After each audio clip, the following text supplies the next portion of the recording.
Well, Spider here again. So I've decided that I'm going to upgrade the ignition this winter. So I'm going to pull the Mod 6 out. So I'm going to do that today. Basically, what this is going to allow me to do, switching over to the Haltech, is I'm going to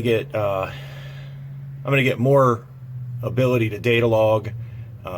It's going to replace the Mod 6. It's going to replace this little improvised timing device that I have here using a delay box. It's going to get rid of all that right there, and my data logger, the wideband controller, the old LM1, and the boost leash. So all of those are going to get taken out, and I think I've already got the Mod 6 sold, so that's cool. And the one thing I wanted to do before I remove all this stuff is I wanted to make a video, because there's only one video that I found on YouTube about how to tune the software for the graph view, the MSD graph view. So I'm just going to do another one so everybody has like a resource and you guys can see my data logs and stuff, because I don't think I've ever showed you my data logs. So let me switch around here. We'll get the computer open. All right, we're going to try this while I'm holding the phone. I can't find any tripods around here, so first things first. This is the MSD Pro Data software graph view. You'll have to download that online. Usually they come with a disc, but my laptop doesn't have a CD burner anymore. Not sure why they give you a disc, but anyway, you have to configure the ports. That's one of the main things. It was the hardest thing to do, setting this up. MSD does have a video on YouTube about how to configure the ports. It's really good. It walks you through every step. So I highly advise look that up unless you're really computer savvy, which I'm moderate. So, but I struggled with this, but theirs walked you right through it. Right now I don't have anything plugged in, so I don't have it plugged into the actual unit. So, so we want to see, this is your main menu here over on the side. And we want to see the RPM curve, and we also want to see the map curve.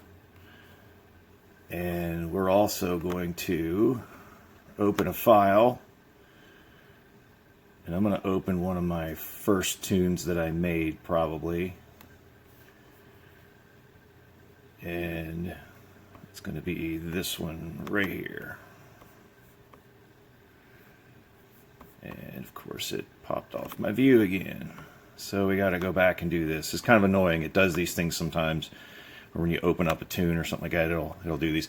So the top one, I've got to set up the top one's the map curve. So basically how much timing per map based off the map sensor. You just have to remember that one bar is 14.7.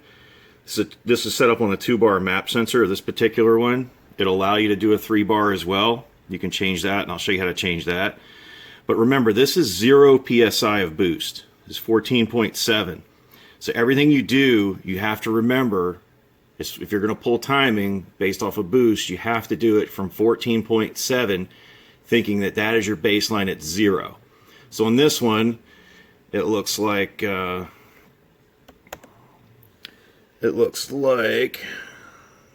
is that, 14.17, I got it set. These things, what you do is you have your base map curve down here, your base timing curve. So this is my base, was set at like 10.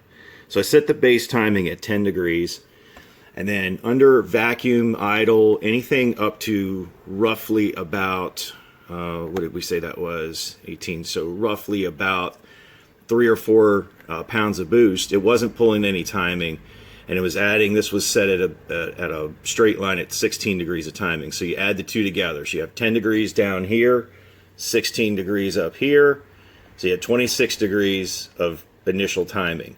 And then I started with a very gradual slope, knowing that I was really low on timing anyway, and I was running low boost.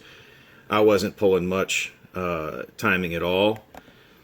So by the time I get to this point, I'm pulling 6 degrees, and we're up to, that's about 10 PSI. So that's about, we're what is that, about 1 degree per pound of boost or something like that. So it was set up really, really safe. This one's set up on an RPM on the bottom, so your base timing on the bottom is set up off of RPM. And some people like to put little dips and stuff down here at idle to try to keep a car, if it's hunting for trying to search for idle. My car never did that. So I just set it up straight timing, locked out, similar to what we always did with our you know, like MSD billet distributors and running 6As and 7 boxes and stuff like that. We just lock our timing out. That's the same thing I did on this, and it seemed to work fine. Looks like I got rid of the grid lines up here. Sometimes it'll do that stuff too. You gotta watch what you're doing up here. You push a couple buttons and this thing will clear out on you. So you always gotta try to remember. Be careful with your mouse on your laptop. It won't change it, but it'll change the way you view it. So we'll open that back up and see if it resets, and it didn't. So what it did, you can see what I did here. I double clicked it, and that's 13, and way over here is 12, and it's changing it as I go. So I'll change that back later, and get that to where it stops all that silliness there. If I can double click on here, maybe it'll reset it. It is a little finicky. Anyway, when you get down here to the bottom, this little menu down here at the bottom gives you all the other stuff that you can change, and it tells you where everything is also set at. Let's say we want to change the rev limiter, so we can come down here. See, it's telling you where every parameter is on that map table. And then we get down here, we can change, if you want to change to a 3-bar map sensor, you can change that. It'll allow you to do it. If you want to change the timing limit, I put a max timing limit on this one at 28 degrees just to try to save the engine. This first tune that I made, I put in a max.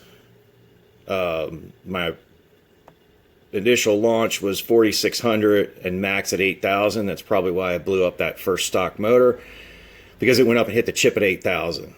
You can also do a step retard. This is what I use that delay box that's in the car for.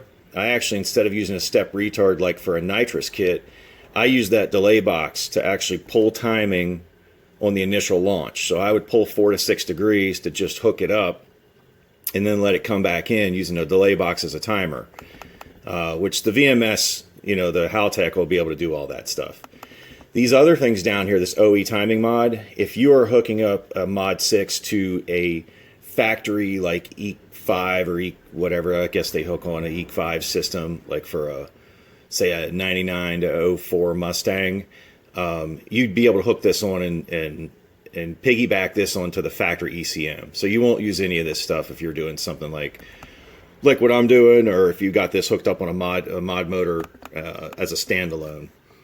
But that's kind of a basic. I don't want to make this too awful long, but that's kind of a basic on how these things work. Again, just be careful, because it'll change your view if you do silly stuff like that. Like I wasn't paying attention, so I got to go back and fix that. But yeah, that's pretty much it for this. So let's bump out of this guy here. Let's close it down. And then let me show you one of my data logs here.